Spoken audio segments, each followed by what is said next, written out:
Su nombre se ha convertido en sinónimo de magia. Fue el hombre a quien no retenían las cadenas, el hombre capaz de escapar de todo. Fue el gran Houdini. Fue el primer adicto a la adrenalina. Le gustaba el riesgo extremo. Su profesión fue el misterio, y el misterio sigue rodeando su muerte.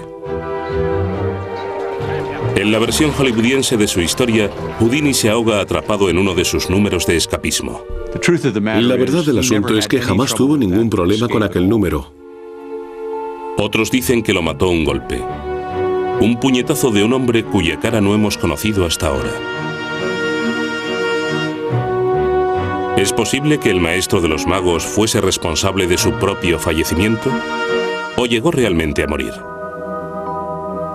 La historia de Houdini se ha convertido en un mito. Una locura en que la historia verdadera es más interesante que la ficticia.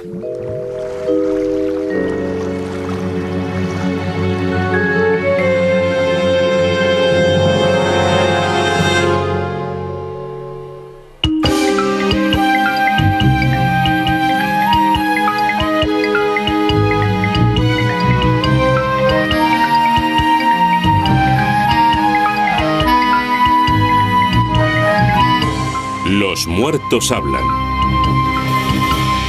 Harry Houdini.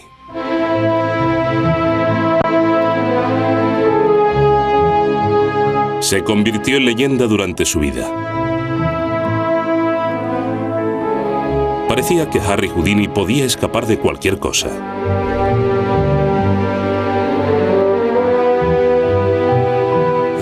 Houdini se sumergió de lleno en la imagen de indestructible que se había creado. Era lo que yo llamo un vencedor.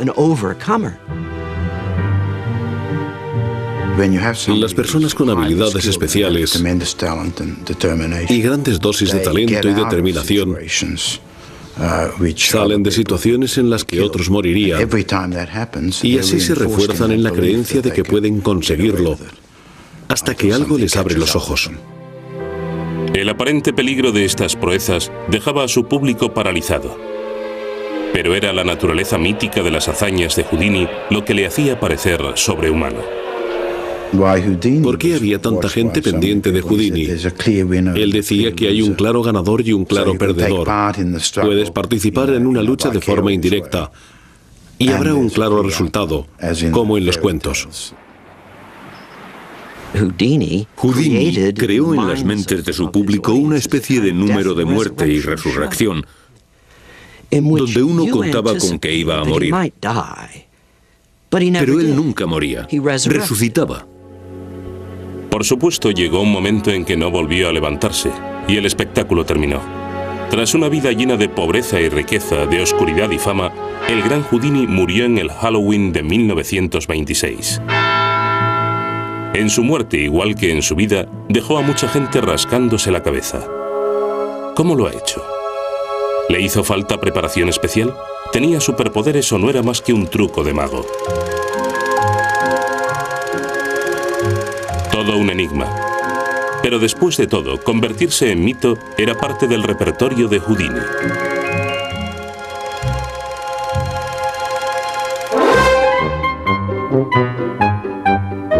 El 24 de marzo de 1847, el niño que se convertiría en Harry Houdini nacía del rabino y la señora Weiss.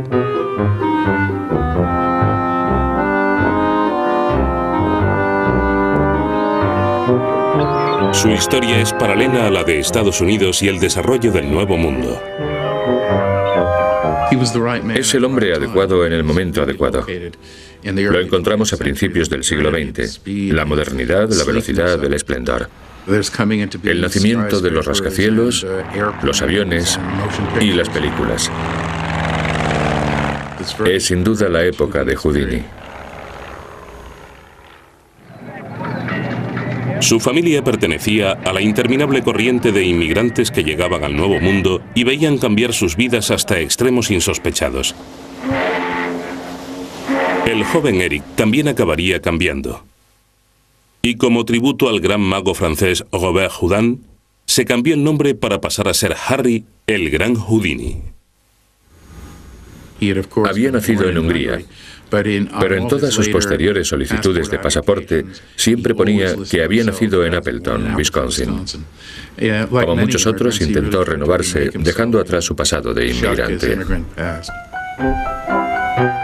Empezó como artista de circo, después fue mago de vodevil y finalmente el hombre capaz de escapar de todo. Para aquellos sometidos a trabajos esclavos, pobreza y desesperanza, ofrecía algo más que un espectáculo. Necesitaba un escape y él era don Escape. Era quien les demostraba sobre un escenario que aquel tipejo con acento raro, aquel pequeñajo con las piernas torcidas podía escapar de cualquier cosa. Y si él podía hacerlo, ellos también. Era su héroe, era el típico héroe. No es extraño que se convirtiera en una leyenda viva y en alguien muy conocido en todo el mundo.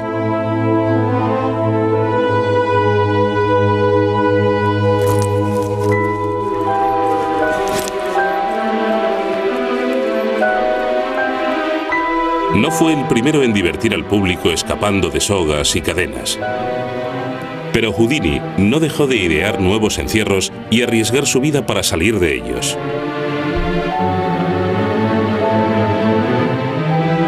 Después de Houdini, nadie pudo nunca llevar a cabo las mismas proezas sin ser comparado con él. Dean Gunnarsson lo sabe muy bien, lleva trabajando en el escapismo desde que era adolescente. Llevo toda la vida caminando a la sombra de Houdini, y su sombra sigue siendo tan grande hoy como lo era en su época. Como una de sus innovaciones, Houdini utilizó lo último del siglo XIX en tecnología médica y lo convirtió en entretenimiento de masas.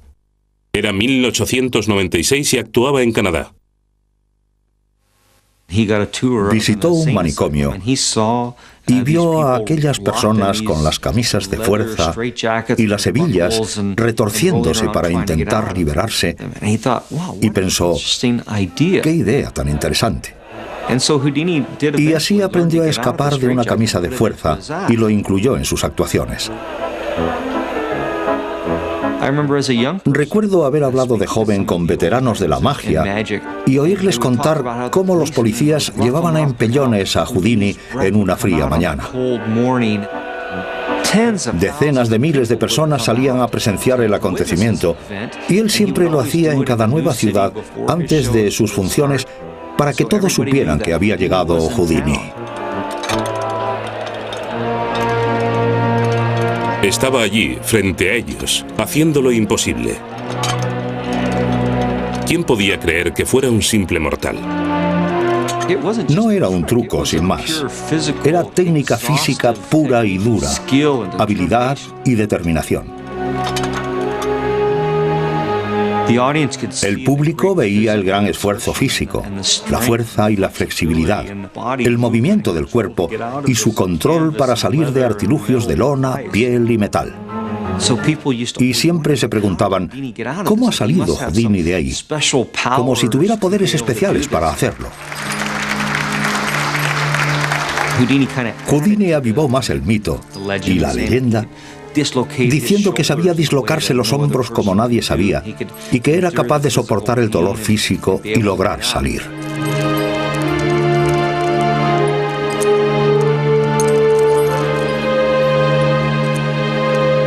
Tengo 74 años y creo que aún podría salir de una camisa de fuerza apretada razonablemente. No creo que haga falta dislocarse el hombro. Nunca he conocido a ningún escapista capaz de hacerlo. Puede que Houdini lo hiciera. Houdini lograba liberarse gracias a su habilidad física, su amplio conocimiento de cierres y sujeciones y, por supuesto, con trampas. Pero solo los que conocen su trabajo desde dentro pueden imaginar hasta qué punto disfrutaba haciéndolo. No había ningún campo que Houdini no probase o explorase física, científica o médicamente para convertirse en el mejor mago, el mejor escapista que pudiera existir en todo el mundo.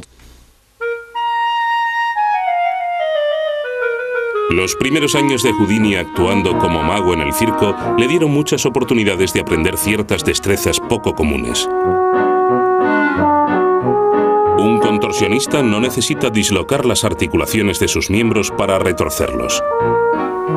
A menudo se trata de una ilusión creada por un cuerpo en movimiento preparado a conciencia.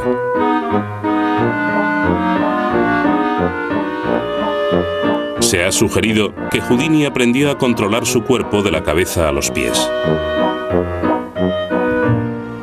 Parte de la mística de Houdini y de la leyenda era que podía quitarse los zapatos y manipular los dedos de los pies mejor que la gente los de las manos, y que era capaz de coger llaves, abrir cerraduras y muchas cosas más con los pies. Normalmente atrofiados y torpes por la falta de uso, sorprende ver unos dedos de los pies humanos tan ágiles como los de las manos.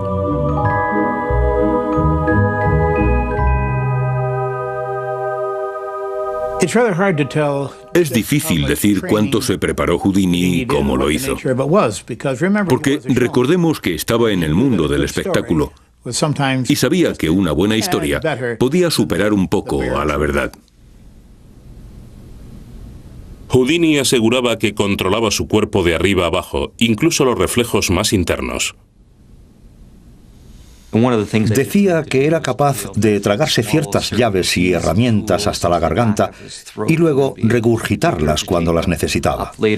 Así podía pasar cualquier tipo de examen. Decía que había aprendido a regurgitar llaves y varios artilugios más metiéndose una patata atada a un hilo por la garganta y haciéndola subir y bajar. Era un método normal en la época y creo que sigue siéndolo. Aprender a no sentir arcadas al tragarse algo. Hay tragadores profesionales en este mundillo que se tragan ratones vivos y peces de colores y al toser vuelven a sacarlos vivos. Los tragadores de espadas hacen exactamente lo mismo. Tienen que superar las arcadas.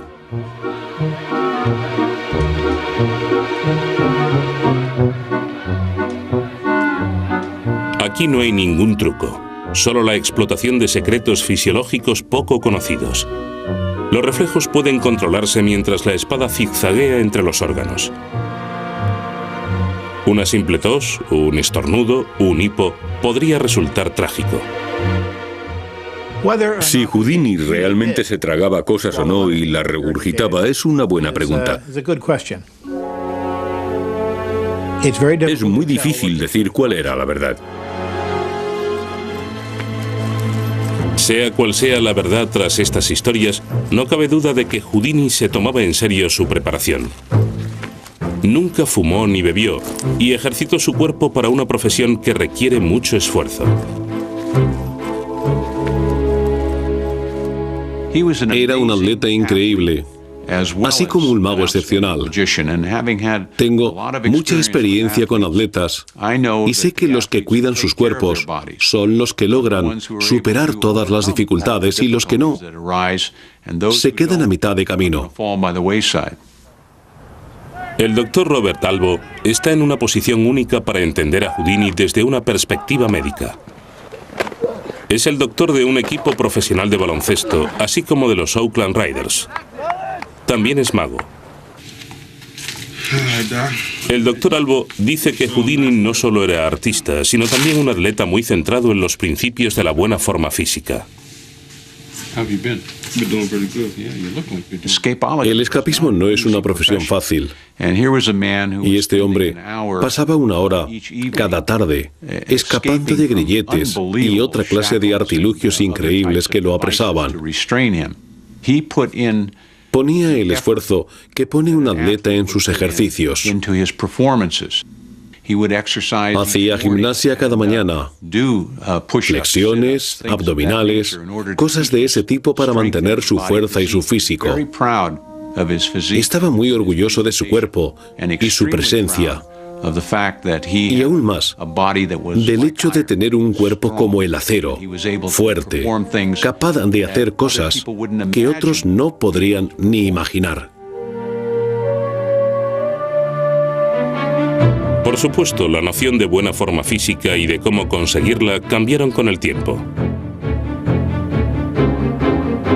Incluso antes de ser el gran Houdini, El joven Eric Weiss practicaba ejercicio físico con el mismo empeño y la misma obsesión que le pondría a todo. No podía perder, tenía que ganar a toda costa. Quiere vencer a todos. De adolescente fue corredor de fondo y hay una foto magnífica de él con el pecho lleno de medallas. Quizá tuviera algo que ver con que tenía 3 hermanos, o 4 en realidad porque tenía un hermanastro, y quería vencerlos a todos.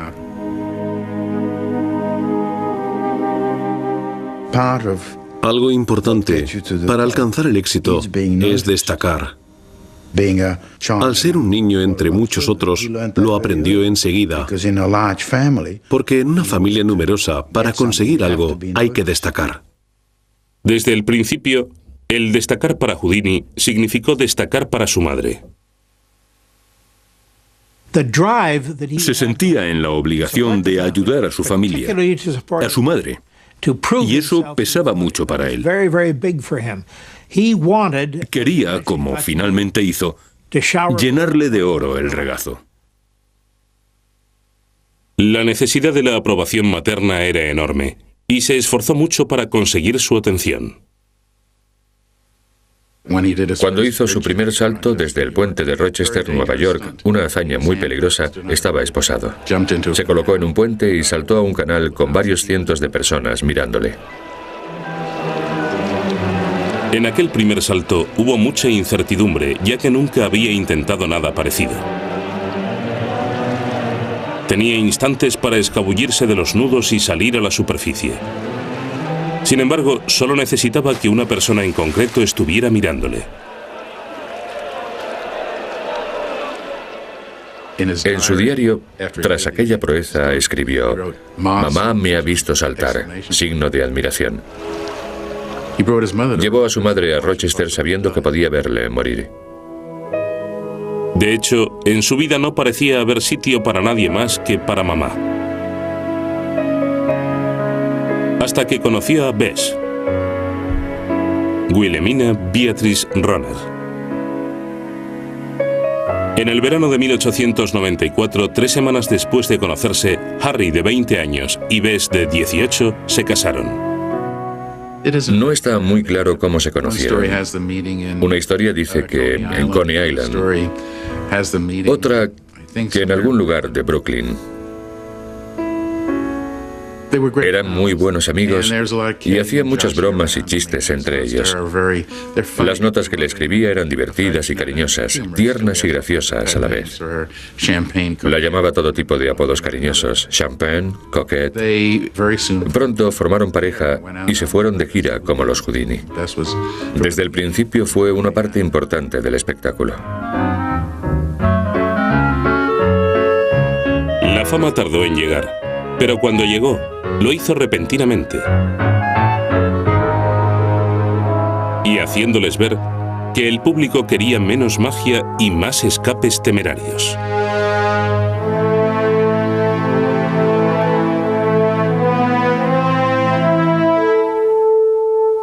Pronto no quedaría sitio en el escenario para nadie más que Houdini. Bess dejó de estar en el candelero, al menos hasta después de la muerte de Harry. Houdini se propone pasar a la historia. Fue piloto en una época en que era arriesgado y poco frecuente, y llegó a ser el primer hombre que voló en Australia. También se dedicó al nuevo mundo del cine. El maestro del escapismo empezaba a ser el maestro de la autopromoción. Houdini estaba almorzando con Keller, el famoso mago que precedió a Thurston, y entró un niño gritando que un tren había descarrilado cerca. Fue un accidente terrible. Houdini se excusó de la mesa y al ver que no volvía, Keller fue a buscarlo. Llegó al tren accidentado y allí estaba Houdini como si hubiese estado en el siniestro. A la mañana siguiente, los periódicos decían: Houdini escapa a la muerte en un accidente de tren. Mantener su nombre en los titulares era fundamental. Houdini competía ahora no con sus hermanos, sino con todo el que osase practicar el escapismo.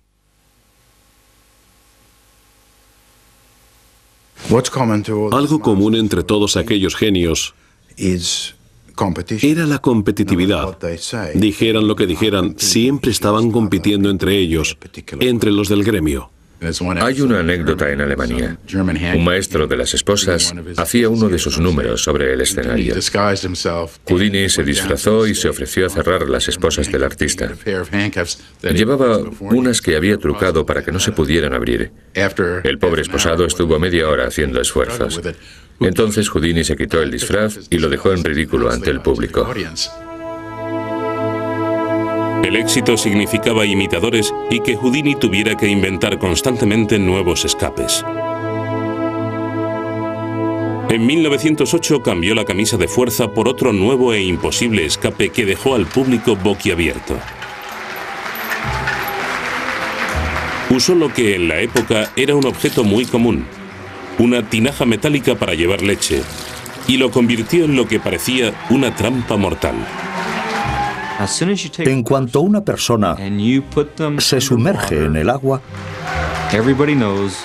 todos saben que, a menos que sea un pez, tiene que salir en 2 o 3 minutos o morirá. El público del teatro se volvía loco cuando Houdini compartía con ellos el fantasma de una muerte por ahogamiento. Nadie podía resistirse a contener su propia respiración e imaginar cuánto aguantaría mientras veían al escapista desaparecer de la superficie. Tras contener la respiración 15 segundos, el dióxido de carbono de la sangre empieza a aumentar rápidamente al consumirse el oxígeno vital. Los vasos sanguíneos de la piel se contraen para desviar sus recursos vitales al cerebro y al corazón. El elevado nivel de dióxido de carbono activa los reflejos respiratorios del cerebro que empiezan a pedir aire a gritos.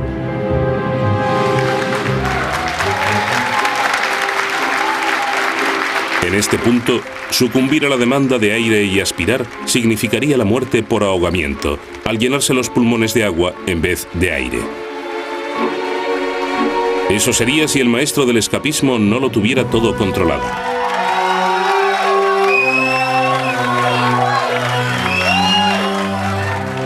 Aunque el peligro varíe con cada escape, es evidente que algo podría fallar. Con la magia puedes cortarte con una carta de la baraja o aplastarte un dedo del pie en otro número. Pero en el escapismo auténtico, hay un elemento de riesgo y peligro distinto que en cualquier otro campo del espectáculo. Pero quizá el mayor peligro esté en creer en tu propio éxito. Cada vez que haces estos números, te reafirmas. Te sientes como un dios, porque has sido capaz de superar grandes peligros en comparación con el común de los mortales.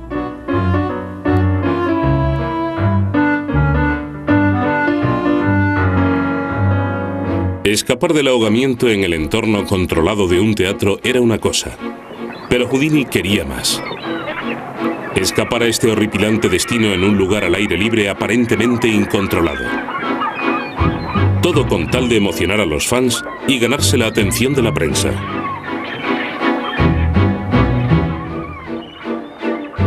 Le encadenaban o le esposaban y le metían en la caja. La tapa se clavaba o se ataban correas alrededor o ambas cosas.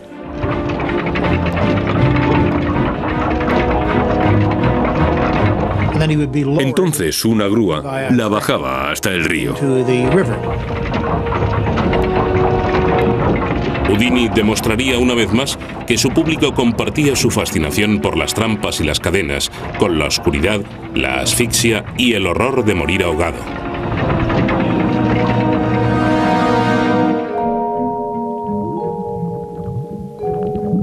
Quizá tanto la obsesión de Houdini como el placer de su público tuvieran su origen en la sensación de verse libre de las garras de una pesadilla.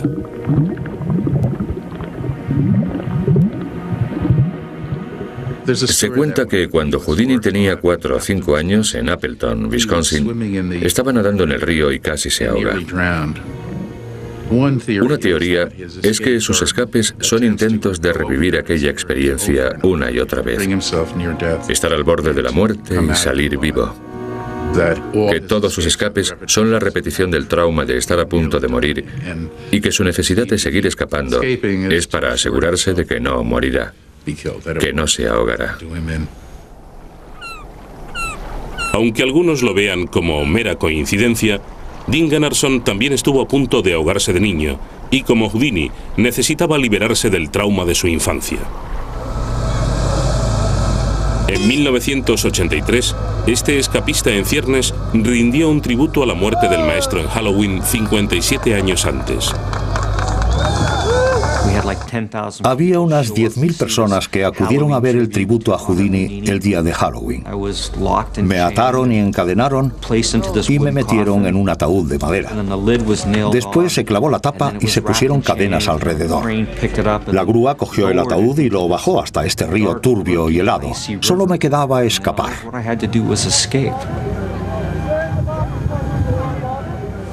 Pero por desgracia no lo hice.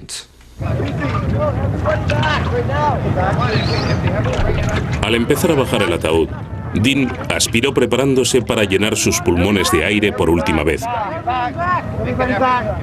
Pero el ataúd se había llenado de agua más rápido de lo previsto. Dean aspiró con fuerza tomando agua en vez de aire. Empezó a toser soltando aún más aire. Pronto la falta de oxígeno en los órganos vitales dejó a Dean inconsciente. Pasados 4 minutos, el equipo de Gunnarsson sabía que algo malo había ocurrido.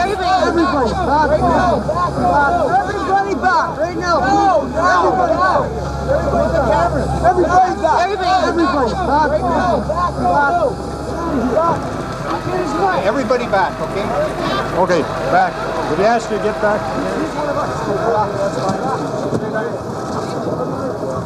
Sacaron el ataúd del agua y lo llevaron a la orilla. Abrieron la tapa seguros de lo que iban a ver. Allí estaba yo, azul, inconsciente y muerto. Paradójicamente, la muerte no siempre es el final. Las aguas heladas pudieron contribuir a que Gunnarsson no muriese, evitando un acto reflejo. Existe lo que se llama reflejo vagal, y se sabe que el corazón se detiene cuando entra agua fría por la nariz. El nervio vago controla el ritmo del corazón, y si se pone un frío excesivo en la nariz, a veces puede tener el efecto de estimular al nervio vago para detener el corazón. A veces, el estado de animación suspendida que se produce así puede proteger el cerebro y los tejidos vitales de daños celulares. Finalmente, el equipo de rescate pudo revivir a Gunnarsson de camino al hospital, pero había experimentado aquella muerte por ahogamiento que había perseguido tanto a Houdini como a él desde temprana edad.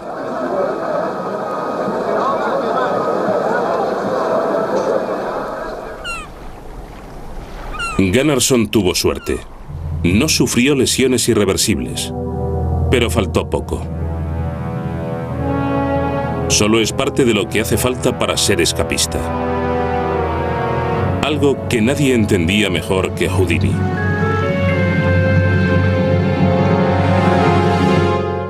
Houdini muestra una extraordinaria resistencia al dolor físico. Fuese masoquismo o autodestrucción, el caso es que se sometía constantemente a torturas terribles. Lo retorcían y lo arrastraban de 1000 formas. El dolor y la amenaza de la muerte siempre estuvieron implícitos en el mundo que Houdini presentaba a su público. Puede que la imagen de un hombre casi desnudo y encadenado no sorprenda hoy en día, pero imaginen el impacto en épocas más recatadas. La tortura era algo que le fascinaba. Tenía una colección de fotografías desagradables.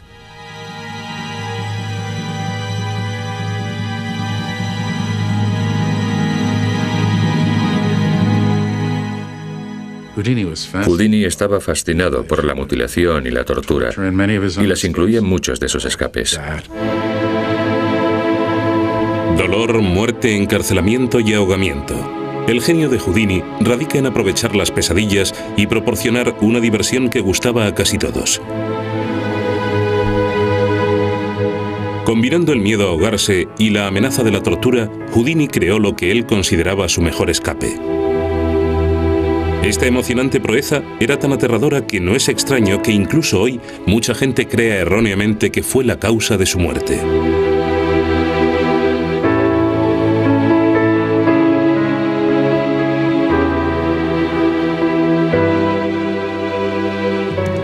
El clímax de todos mis trabajos, decía Houdini, es la celda china de la tortura de agua.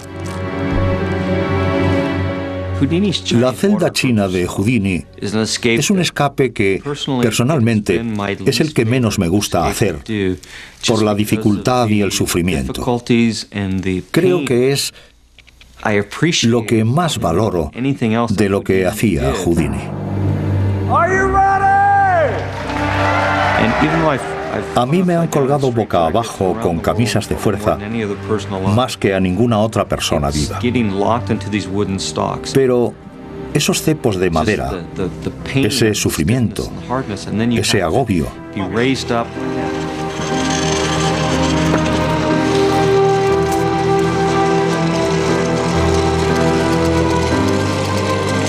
después te levantan y te meten en ese tanque de agua boca abajo y el agua te entra por la boca y por la nariz y te desorienta.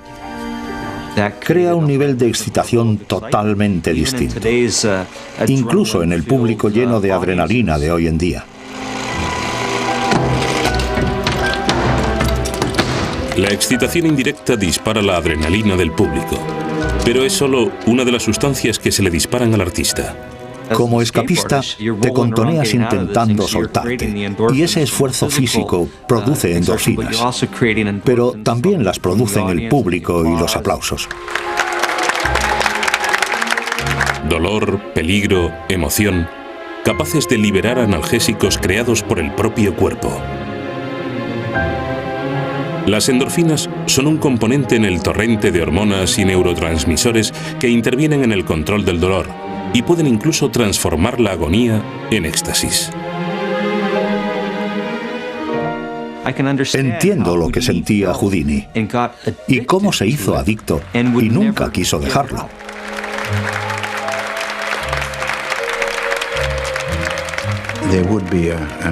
Habría una subida de adrenalina como reacción fisiológica, pero también influenciada por lo que siente y piensa Houdini del público y su relación con ellos. Del mismo modo que un jugador de fútbol soporta un dolor impensable, en parte por una reacción física, y en parte por la relación que tiene con su público, su entrenador y sus compañeros de equipo. No es de extrañar que en el mito de Houdini, en la película de Hollywood, muriese así, ahogado por la tortura acuática. Es perfecto, solo que no es cierto.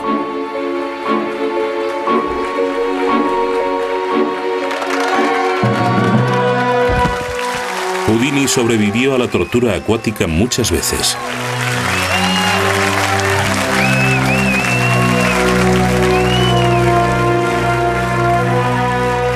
Pero ahora, su relación con la muerte daba un nuevo giro.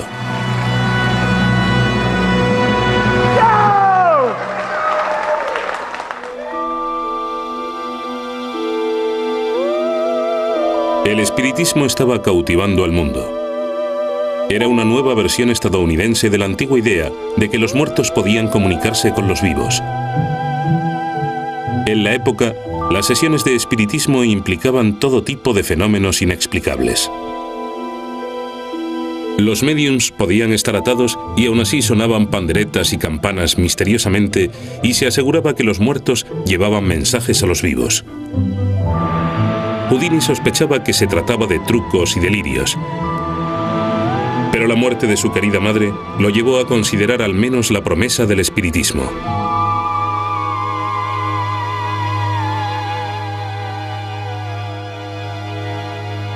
Uno de los primeros partidarios de esta nueva religión fue el renombrado autor de las historias de Sherlock Holmes, Sir Arthur Conan Doyle. La insólita amistad entre Doyle y Houdini tuvo su origen en un desacuerdo.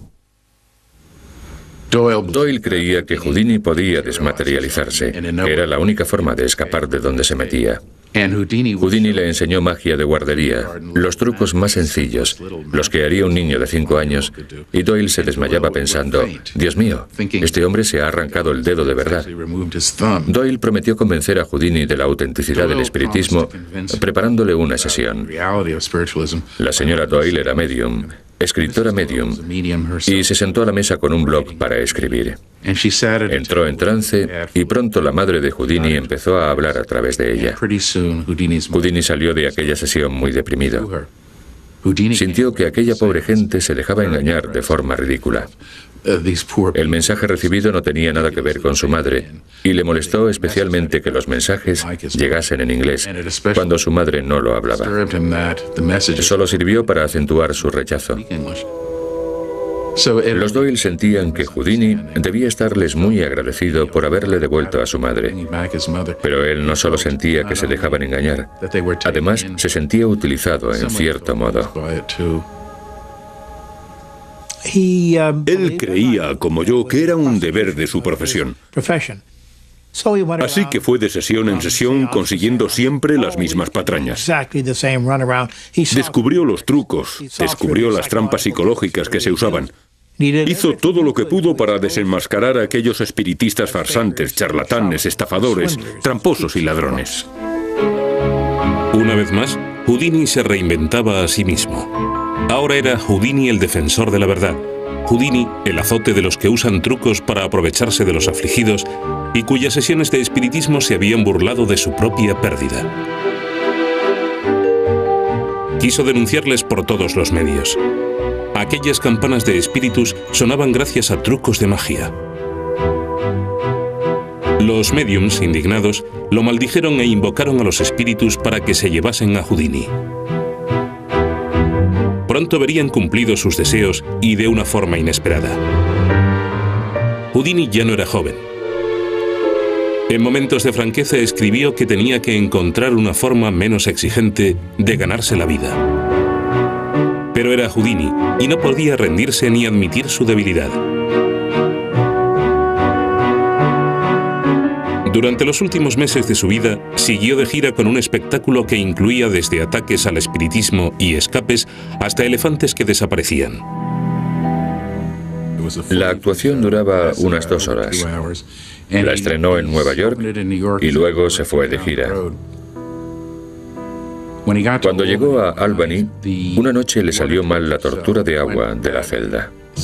Algo falló con la máquina de subirle y los cables que le sujetaban los tobillos se retorcieron y le fracturaron uno de los tobillos. Durante el resto del mes, todas las actuaciones que hizo Houdini, desde la primera semana de octubre hasta su muerte, las hizo con un tobillo roto. Cada tarde tenía que estar de pie un mínimo de 3 horas. Debía tener un autocontrol del dolor increíble para contenerlo y salir a escena a actuar. Ni el dolor agudo de un tobillo roto detenía a Houdini. Se subió al tren y marchó hacia su siguiente parada en Canadá. Cuando fue a Montreal a estrenar su espectáculo, también dio una conferencia en la Universidad de McGill. Y aquí es donde está la clave de todo. Tras la conferencia, 3 estudiantes de McGill fueron a conocer al gran Houdini: Smilovitz, Price y Whitehead. Whitehead le dijo a Houdini: he oído que dejas que te peguen todo lo fuerte que quieran en el estómago y no te hace daño. Según Smilovitz, Houdini accedió a aquello y al ir a levantarse, estaba recostado, Al levantarse, Whitehead empezó a pegarle en el estómago muy fuerte. El tercer estudiante que estaba en la habitación le dijo: ¿estás loco? Basta, basta. Pilló a Houdini totalmente desprevenido, porque creo que debía estar recostado, descansando, e iba a ponerse de pie y prepararse para los puñetazos. Pero aquel hombre le pegó 3 o 4 puñetazos en el abdomen antes de que se levantase del sofá. Además del dolor del tobillo roto, Houdini tampoco hizo caso a su abdomen, que iba de mal en peor. El espectáculo debe continuar y la gira siguió hasta Detroit para pasar allí 2 semanas. En el largo viaje en tren hasta Detroit, el dolor de Houdini se hizo insufrible incluso para él. Había un médico esperando en el teatro y nada más verlo llamó a una ambulancia. Pero Houdini se negó y le dijo al director que no se preocupase. Haré esta actuación, aunque sea la última. Se desploma tras el escenario a cada hora de actuación. Le reviven, le ponen agua fría, le lavan. Tiene escalofríos y fiebre. Y aún así se levanta y sale. El espectáculo debe seguir. Se negó a cancelar la actuación, aunque terminaba a duras penas cada número.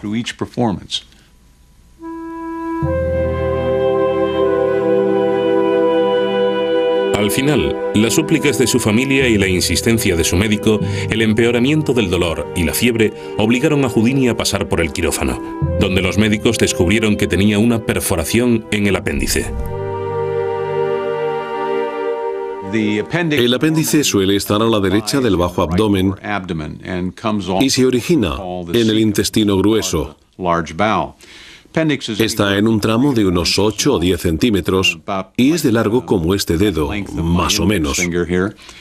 Puede apuntar en cualquier dirección, hacia abajo, hacia arriba, hacia atrás, o como apuntaba el de Houdini, hacia adelante. No solo le cruzaba el abdomen, además tenía un apéndice muy largo que se había perforado. Los contenidos del intestino grueso goteaban hacia la cavidad abdominal y le habían causado una peritonitis. Le extirparon el apéndice e irrigaron su abdomen con solución salina para combatir la infección.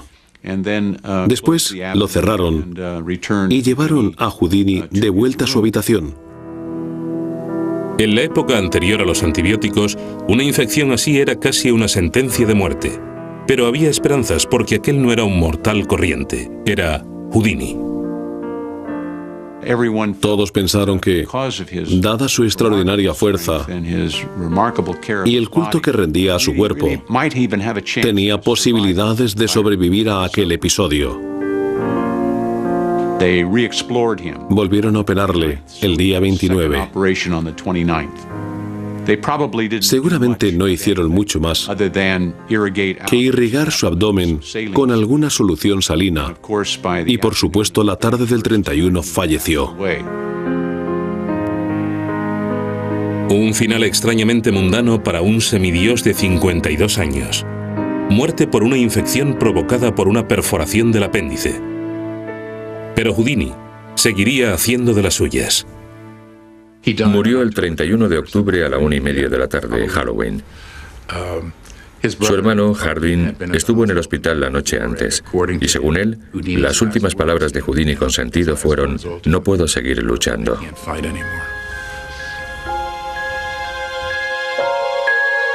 Desde la muerte de Houdini, los que creen conocer la verdadera historia han dicho que fueron los fuertes puñetazos de Whitehead los que mataron al gran hombre. Pero durante todos estos años, Whitehead ha sido un hombre sin rostro. A pesar de la confusión por el paso del tiempo, nuestra investigación ha desvelado algunos datos intrigantes y una foto que creemos que revela por primera vez la cara del joven que cargó mucho tiempo con la culpa de la muerte de Houdini.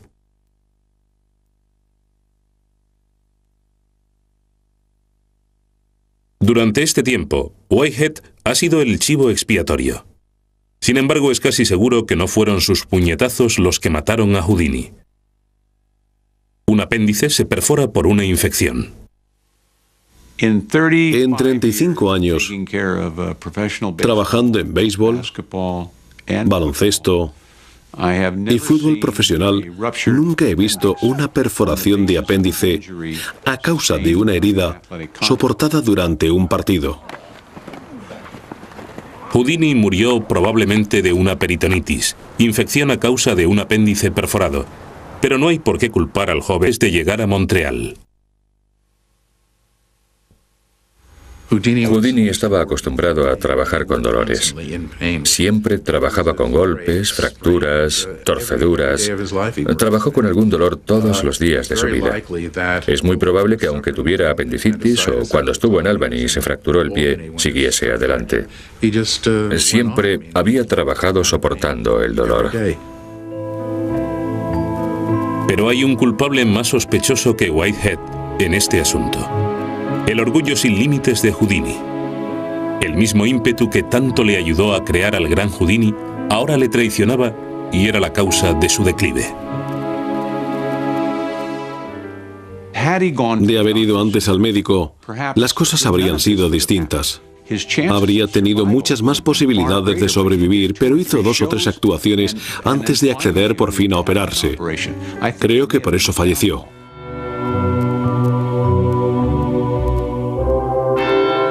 El maestro del misterio había muerto, y su fallecimiento fue como el de alguien de la realeza.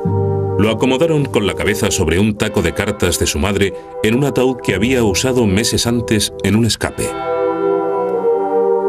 En esa ocasión había salido del ataúd y vuelto al mundo de los vivos. ¿Podría el gran Houdini volver a hacerlo? Si había algún mortal capaz de volver de lo que hubiese después de este mundo, ¿quién mejor que el hombre capaz de escapar de cualquier sitio? Sería un final adecuado y una oportunidad de retar una vez más a sus viejos adversarios, los mediums. A ver si podían hacer volver su espíritu. La señora Houdini aseguraba que su marido, antes de morir, dejó un mensaje. Y si algún medium lograba traérselo, demostraría que estaba vivo. Al final, el mensaje fue: Rosabel cree. A principios de 1929, la señora Houdini anunció que un medium le había entregado el mensaje correcto. Algunos dijeron que se trataba de unos estafadores que se aprovechaban de una mujer sola. Otros, que solo era publicidad al estilo de Houdini. Houdini volvía a estar en los titulares. Siempre en los titulares. Cualquier cosa por aparecer en titulares. Hubo una última sesión de espiritismo en 1936, creo que en Hollywood, e invitaron a mucha gente. Si Houdini iba a volver, tenía que ser entonces. No volvió, y las últimas palabras, mientras se escuchaba pompa y circunstancia, de Sir Edward Elgar fueron: Señora Houdini, lleva 10 años esperando. Houdini no ha vuelto. Y la señora Houdini dijo: Buenas noches, Harry. Apago la vela con todo respeto. La había tenido encendida durante 10 años. Es una locura.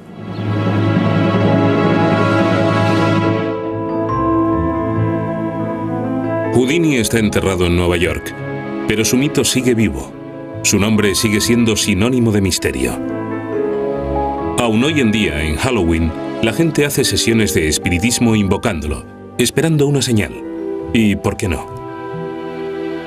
Si alguien pudiera escapar de la tumba, sería este hombre predestinado a escapar a los límites de su cuerpo y que tal vez decidió su destino.